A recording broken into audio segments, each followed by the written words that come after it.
이번에는 그 연준하고 이제 어쨌든 연준이라든가 각국 중앙은행들이 이런 제로금리라든가 뭐 이제 금리 인하를 통해서 뭔가 하잖아요.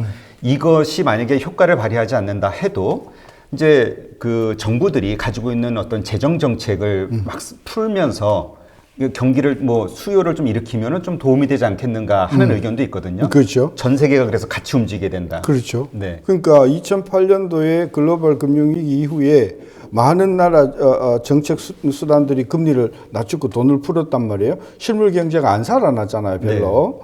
네. 물론 위기는 어느 정도 수습은 했지만, 그러니까 이제 나온 이야기가 재정 정책을 좀 과감하게 하자, 이제 그런 이야기인데, 두 가지 경우죠. 그동안 너무 재정 정책을 많이 써가지고 국가 부채가 너무 많은 나라들이 좀 있어요. 네. 유럽의 뭐 몇몇 나라들, 네. 그리스나 뭐 픽스 같은 나라들은 그 재정을 더 쓸 수가 없어요. 그렇죠. 그 다음에 재정이 좀 괜찮은 나라들은 또 쓸 수 없는 게, 야, 이러다가 우리 픽스 되는 거 아니야? 예?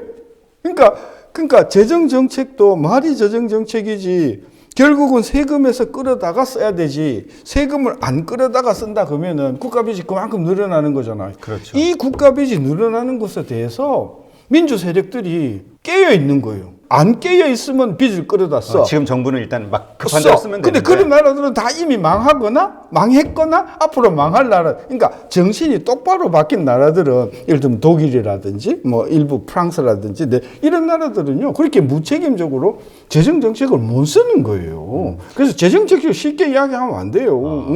그 우리가 좀 사실 자기 돈 아니라고 막 쓰자고? 그 돈이 어디서 나오는데? 다 빚에서 나오고 다 이게 세금에서 나오는 거 아닙니까? 저는 그래서 도대체 세금을 내어보지 않은 사람들이 말이지, 무책임하게 막 뭐 재정 정책 한다는 것에 대해서는 저는 세금 내는 사람들의 고통을 좀 생각해봐라. 저는 그런 차원에서 재정 정책을 무분별하게 쓰는 것도 문제가 있다. 첫 번째. 두 번째는 재정 정책을 쓴다고 합시다.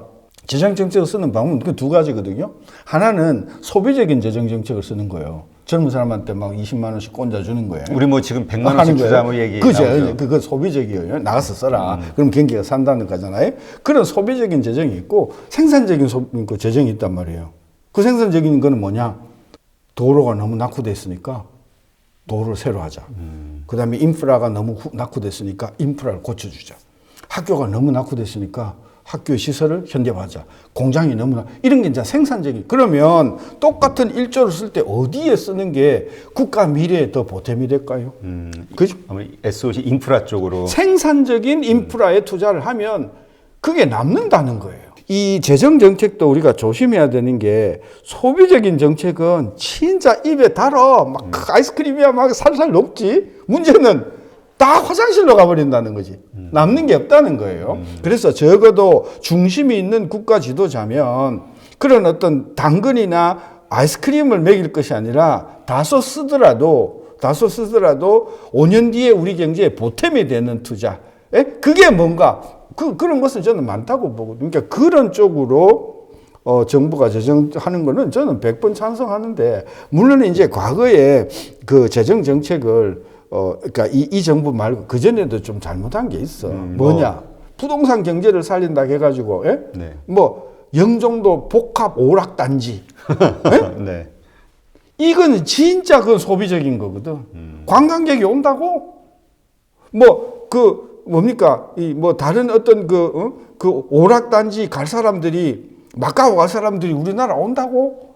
안 온다. 그러니까 그런 어떤 거 자꾸 생각하지 말고, 미래의 보탬이 되는 과학시설, 연구시설, 이런 거를 좀 바꿔주는데 생산적으로 쓰자. 저는 그래서 재정정책 확장 박수. 그러나 소비적인 것보다도 생산적인 거 치중해야 되고, 다만 이거 안 보태주면 정말 녹수숙자가 된다. 이거 안 보태주면 정말 하루에 3끼를 못 먹는다. 이런 분들이 분명히 있을 거 아니에요. 그분들에 대해서는 적어도 먹을 것이 걱정이 없도록 그 먹는 어떤 그런 음식에 대한 쿠폰이라든지 이런 거 주는 것은 저는 매우 우리 대한민국의 헌법 정신에 맞는 거다. 그래서 매우 못 사는 부분들에 대한 어떤 그런 최소한의 소비 정책은 필요하지만, 그러니까 일단 재정을 푸는 거는 단지 이제 방향만 좀 그런 식으로 네. 미래를 위한 투자에 써라 이런 말씀이신 그렇죠. 거죠. 그러니까 뭐 유럽 어디 신문에선가 그 독일 정부한테 한 말이 한국을 보고 배워라. 재정을 푸는 거에 대해서 뭐 이런 신문 기사가 크게 나왔다. 어느 신문입니까? 우리나라 신문입니까? 아니, 외국계. 외국 신문입니까? 어느 나라 신문인가가 중요한 거죠. 독일은 세계대전을 2번이나 패한 나라예요. 네. 그래서 그 사람들 머릿속에는 경험을 직접 했든 경험하지 않았든 뼈아픈 정부의 실책을 잘 알고 있어요. 네. 그래서 이분들은 정말 나라가 믿고 버틸 것은 국가 재정밖에 없다는 걸 2번이나 경험을 한 거예요. 아. 그 전쟁에서 지면서 어마어마하게 수모를 많이 당했어요. 뭐 박물관에서 그림들 다 그냥 뜯기고 그랬잖아요. 네. 그래서 독일은 죽어도 양보하지 못하는 정책적인 최후의 수단이 뭐냐? 정부가 무분별하게 돈 풀어가지고 인플레를 조장하고 국가 재정을 불건전하게 만드는 것. 이게 독일 정부로서는 정말 넘어서서는 안 되는 마지노선이기 때문에 그 사람들이 그렇게 조심하는 거예요. 각 나라들이 아까 말씀하신 대로 뭐 독일 같은 경우가 좀 재정이 괜찮고 뭐 중국도 한 50% 정도 된다고 하고 우리도 한 40몇 프로 되고 근데 이제 미국 같은 경우는 100%가 넘었잖아요. GDP 대비 이미 부채가. 그러니까 이런 상황에서 사실은 각 나라들이 정말 재정을 막 과감하게 풀면서 뭔가 정책적인 공조가 가능하겠는가에 대한 의문도 좀 사실 있거든요. 뭐 정책 공조는 좀 어렵지. 아까도 이야기했지만은 독일한테 야 너무 무슨 확장 재정 정책 써서 빚을 좀 해가지고 경제를 살리라 그러면은 독일 사람들은 호방기도 안 끼죠. 그 EU 유럽 중앙은행이나 뭐 이런 EU 국가들에서 압력을 가해도 좀 그러니까 이 EU 국가들마다 다 입장이 다르잖아요. 네. 어려운 나라들은 독일 좀 풀으라 갈 것이고 네. 좀 된 나라들은 아무리 그래도 이건 안 돼 그럴 것 아니에요. 그런 관점에서 재정 정책의 공조를 통해서 세계 경제를 끌어 나간다는 것은 말은 쉽지만 저는 어렵다고 보고 아까 미국은 재정 적자가 그렇게 큰데 미국은 다른 나라지. 미국은 목사님 같은 나라잖아요. 그러니까 기축통화잖아요. 네. 그러니까 일반 서민들하고는 전 다른 나라다. 따라서 그런 나라들은 오히려 그냥 적자가 많이 늘어나면 늘어날수록 물론 부정적인 요인도 있지만은 긍정 요인들도 많은 거예요. 그래서 미국 그 어떤 기축통화국이라고 하는 미국의 입장하고 우리를 자꾸 비교하는 것은 저는 옳지 않다고 보는데 이제 그런 관점에서 이제 색다른 게 일본이란 말이에요. 일본도 GDP 100% 넘었잖아요. 100% 뭐예요? 240% 정도 될 240%. 거예요. 재미있는 게 있어요. 어떤? 그 국가 재정 240%가 채권자가 누구냐는 거죠. 그 채권자가 누구냐? 일본이에요. 일본 국민들. 일본 국민과 기업이에요. 그러면 일본의 어마어마한 재정 정책의 적자는 무슨 이야기냐? 일본 기업과 일본 국민들이 안 쓰고 모아놓은 돈을 국가가 가져가서 그걸 푼 거예요. 네. 말하자면 아버지가 돈을 썼는데 그 아버지 돈은 아들이 준 거예요. 그럼 그 가정을 전체로 보면은 아무 문제가 없잖아요. 그렇죠. 그렇죠? 따라서 우리가 그 정도가 되면 국가 재정 200%까지 갈 수 있어. 국가 쓰세요. 막 쓰세요. 근데 그 돈이 어디서 나오냐? 재정을 막 적자로 운영해갖고 막 국채를 발행했더만은 전부 다 그거를 우리나라 기업들이 사고 가게가 사면 아무 문제가 없어. 일본 같이. 일본은 그래서 다른 거예요. 우리는 보세요. 지금 가계비 보지 않아도 지금 우리 모든 국민들이 최소한 아파트에 수천만 원의 빚을 지고 있잖아요. 억 단위죠. 억 단위죠. 억 단위인데 거기에다가 정부가 경제를 살리기 위해서 채권을 발행할 테니 정부채를 좀 사시오.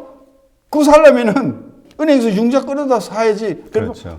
안 된다는 거죠. 그래서 사실 우리가 이게 부동산을 이렇게 띄우지 않고 부동산 예를 들면 지금 예를 들어서 5억짜리 부동산을 갖고 있고 내가 빚이 한 3억이다 칩시다. 그래도 넷돈 한 2억이 남잖아요. 이렇게 하지 않고 집 한 1억짜리 집이고 그 다음에 한 2억 어치의 금융자산이 있고 그러면 이럴 때 국민들이 그 여유 자금을 가지고 국채를 사주면 얼마든지 일본처럼 재정이 엄청난 적자를 내고도 경제가 흔들리지 않을 수 있잖아요. 그래서 우리는 미국하고도 다르지만 우리는 일본하고도 다르고요. 일본은요, 대만하고 매우 비슷해요. 아, 대만은 어떤 면이요? 대만이요, 우리나라 일반 국민들이 가지고 있는 평균 금융자산의 거의 한 4배를 갖고 있어요. 대만이요? 대만이. 1인당이요? 1인당. 인구가 우리의 3분의 1밖에 안 되잖아요. 네. 근데 1인당 우리보다 한 4배 정도 금융자산이 많단 말이에요. 그러니까 우리 한국 국민 5천만이 가지고 있는 금융자산보다도 2,500만 대만이 가지고 있는 금융자산이 2배 가까이 커요. 금융강국이에요. 부자네요. 부자지. 그러니까 걔네들이 그 돈 어디서 났냐. 걔네들은 부동산 투자를 안 했다는 거예요. 그냥 열심히 수출해가지고 그 수출도 대만 수출은요 자동차를 수출하기래 뭐래 전부 그냥 중소기업 그렇죠. 이런 거잖아요. 예. 응? 이런 거 모자 지금요 미국의 메이저리그 베이스볼의 그 모자나 그 자켓은 전부 대만자가 거의 답니다. 얘네들이 그거 수출해가지고 그 푼 돈 모아가지고 차곡차곡 쌓아놓은 거예요. 이걸 가지고 미국 은행, 미국의 증권회사에다가 묻어놨기 때문에 대만은요 세계 금융 10대 강국 중에서도 1인당으로 따지면 5대 강국 안에 들어와요. 일본이 4위. 아, 그래요? 그렇습니다. 그래서 아시아에서 금융 강국으로 따지자면 국가가 크니까 일본이 제일 크고 그 다음에 이제 대만쯤 되고 이제 중국은 워낙 떵떵이 크니까 중국이라고 하지만은 1인당으로 따지면 싱가포르 그 다음에 대만 일본이 아주 거의 뭐 2, 3, 4위 차지하고요. 우리는 저 밑에 23위, 24위 그래. 우리는 주로 부동산 자산을 우리는 부동산만 가지고 있는 거예요. 그러니까 이게 지난 30년을 우리가 회고해 보면 이 국가 지도자들이 그런 부분을 좀 등한히 했다. 그래서 우리 모든 국민들이 진짜 선진국이 되려고 하면 적어도 일본 사람이 한 사람당 갖고 있는 금융자산, 또 대만이 갖고 있는 그게 한 10만 불 되거든요. 네, 1인당 순 금융자산이 한 10만 불 정도 되도록 이렇게 우리가 하는 것. 그 정도 되면은 전 세계에 나가서 우리가 금융자산을 가지고 한번 호령을 할 수가 있단 말이지. 그런 차원에서 정책이 그동안 너무 실물 투자 중심으로 이렇게 치우치다 보니까. 그러면 앞으로 이게 좀 뭔가 좀 바뀌어야 되겠네요. 그런 식으로 뭔가 유도하는 금융자산을. 그렇지.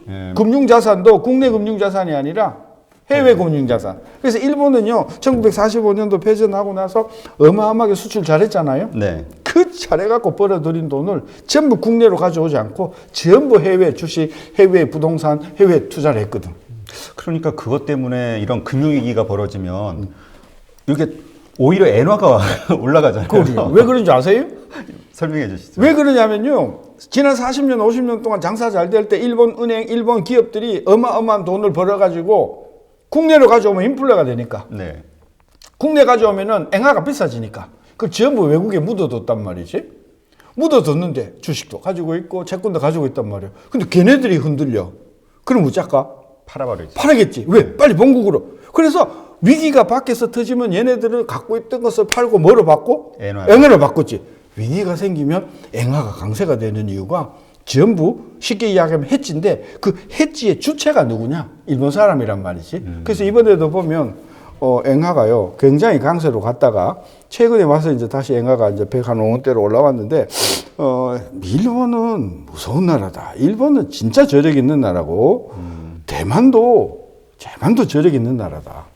근데 사실 뭐 짐 로저스라든가 뭐 이런 어떤 투자자들은 세계적인 투자자들 뭐 비롯한 많은 전문가들은 일본의 그 부채 문제를 언급하면서 일본에게는 미래가 없다.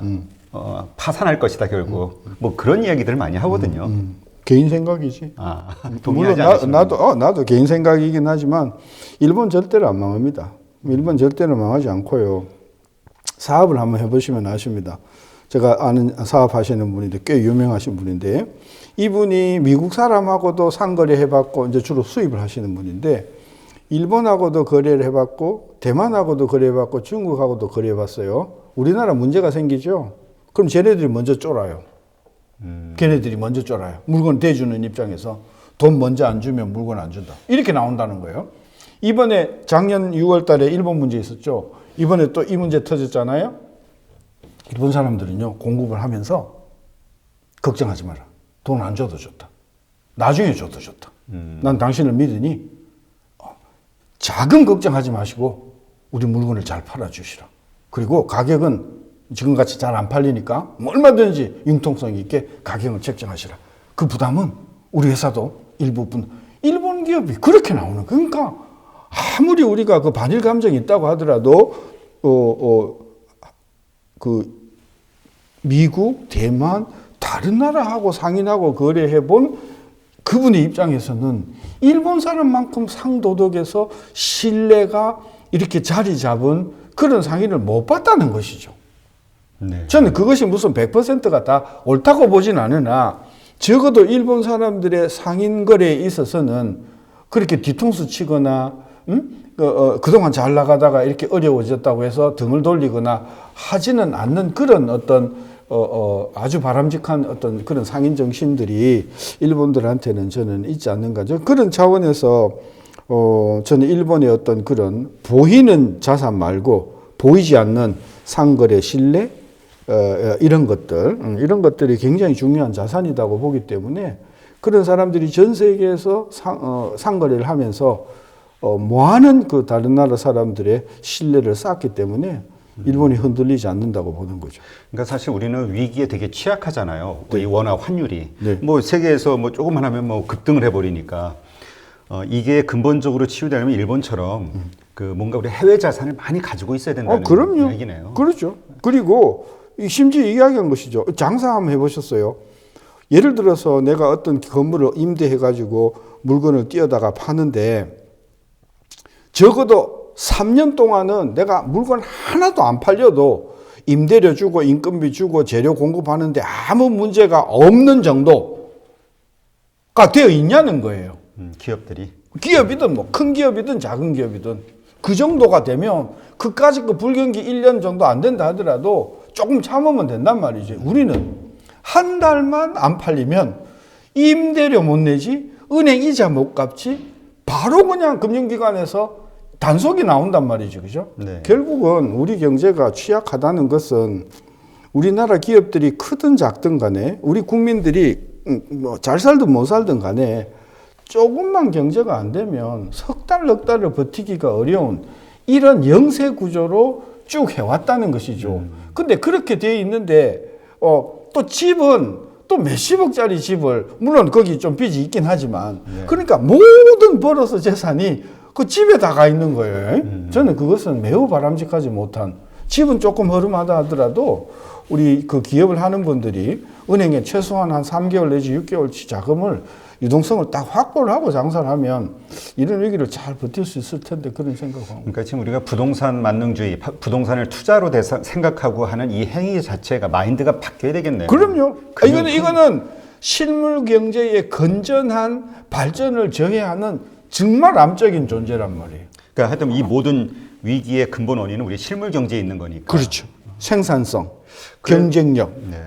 그래서 어떤 분들은 그런 얘기 하시더라고요. 이전에는 재정 정책과 금융 정책을 통해서 어떤 위기들을 해결할 수가 있었는데 이제 그런 전통적인 방법으로는 이제는 힘들다. 힘들죠. 네. 그게 아마 실물 경제 실물 경제도 그런 추상적으로 실물 경제가 아니라 내가 그랬잖아요. 경쟁력. 왜 우리 물건이 안 팔리는가? 돈이 풀리면, 돈이 뭐 갖다 꼰지면, 헬리콥터로 풀면 우리 물건이 잘 팔리는가? 아니잖아요. 그래서 우리 기업들이 석 달 경제가 안 좋더라도 자기가 가지고 있는 여유를 가지고 좀 더 좋은 제품, 좀 더 질이 나은 제품을 만들어서 세계 시장에 내놓을 수 있는 그런 어떤 분위기를 만들어줘야 자연스럽게 공장도 가동도 그다음에 실업자도 줄고 이렇게 될 것 아닙니까? 그러니까 이걸 우리나라에서 문제로 이렇게 국한을 해서 생각을 해봐도 말씀만 들으면 시간이 참 오래 걸리는 일이란 말이에요. 그렇죠? 그 체질 강화를 하기 위해서는. 그러니까 다른 나라도 마찬가지일 거 아닙니까? 근데 그것만 놓고 보면 시간이 걸리지만 네. 또 그 시간을 단축할 수 있는 방법들이 있단 말이에요. 그런 게 어떤 게 있을까요? 예를 들면 규제를 줄여주는 것이죠. 그러니까 기업의 규제. 네. 새로운 물건을 만들었다? 그럼 그 시장에 내놓기 전에는 수도 없는 테스트와 그 자격증을 따야 돼요. 뭐 안전규격에서부터 그잖아요. 네, 그렇죠? 네. 그래서 꼭 필요한 안전규격 말고는, 그렇죠? 대폭 줄여주는 것이지. 그러면 한 달 정도만 개발하면 바로 그냥 한 달 뒤에 상품이 시장에 나올 수 있어야 되는데, 그렇게 그저 오랜 시간 걸려가지고 개발했더만은 뭐에서 삐까해갖고 유통 못하고 뭐에서 삐까해갖고 시판 못하고 이런 규제들이 너무 많다는 것이죠. 그래서 규제만 좀 확 줄여줘도 일단 숨통이 많이 트인다는 거고요. 그다음에 정부 지원이 있는데 정부 지원을 좀 적극적으로 줘야 되는데 뭔 조건 그저 담보 제공 그다음에 이렇게 해버리니까 아쉬운 사람이 돈을 제대로 못 구한다는 거죠. 그러니까 어쨌든 그러한 것들은 어쨌든 이제 지금 당장 그 응급 처방용이 아니잖아요. 시간이 좀 걸리는 거고. 그럼 다른 나라들도 다 마찬가지 상황일 거라고 보고 재정 정책을 통한 세계적인 공조가 이루어진다 그래도 그것이 말씀하신 대로 근본적인 어떤 해결책은 우리는 다른 나라보다도 규제가 훨씬 강하고요. 네. 그다음에 기업의 어떤 버티는 여력이 훨씬 못하기 때문에 똑같은 예를 들어서 1억을 풀어도 우리는 회생되는 속도가 훨씬 느리다는 거지. 미국이나 일본 같은 경우에는 똑같은 1억을 부어도 그죠? 이게 훨씬 더 효과적으로 경기 살리는 효과가 있지만은 규제 많지. 그리고 이미 기업들이 그냥 완전히 그냥 막 몇 달 지금 경제가 안 좋아가지고 막 심하게 이야기하면 영양실조 걸린 상태에서 돈을 준들 저는 그런 차원에서 사회의 기업하는 분위기, 기업하는 토양 이 자체가 굉장히 비기업적, 비우호적이기 때문에 똑같은 재정 정책을 쓰더라도 그 효과가 좀 덜할 거다고 보는 거죠. 그러면 교수님 말씀대로면 일단 정부는 재정 정책과 함께 어떤 그런 푸는 재정 정책과 함께 규제 완화라든가 기업이 뭔가 활발하게 움직일 수 있는 어떤 그렇죠. 규제 완화라 여러 가지 것이 같이 와야 되겠네요. 같이 와야 되지. 그리고 지금 이 재정 정책이라는 그 방법을 통해서 우리가 바로 뭔가 그러지 않기는 그러기 전에는 뭔가 바로 어떤 변화가 있을 거라고 기대하는 것도 좀 이른 판단이고. 그렇죠. 국민들이 그걸 바라면 안 되는 것이죠. 아무리 경제가 어렵다 하더라도. 그러니까 이제 보통 금융시장에서 이게 뭔가 정부와 이런 것들이 확 이렇게 하면 세계 정부들이 힘을 합치면 뭔가 확 풀려질 것 같은 기대감을 갖고 있잖아요. 근데 그것이 좀 쉽게 오진 않을 것 같다는. 예.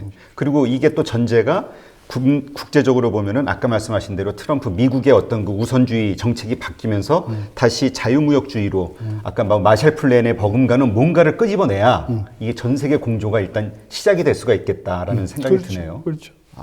그러니까 결국은 좀 어두운 전망이 좀 어둡네요. 그러니까 이게 완벽하게. 조금 심하게 이야기하면 사실은 이 역사가 반복되는 거지만 1929년도에 대공황이 오기 직전하고 비슷해요, 지금.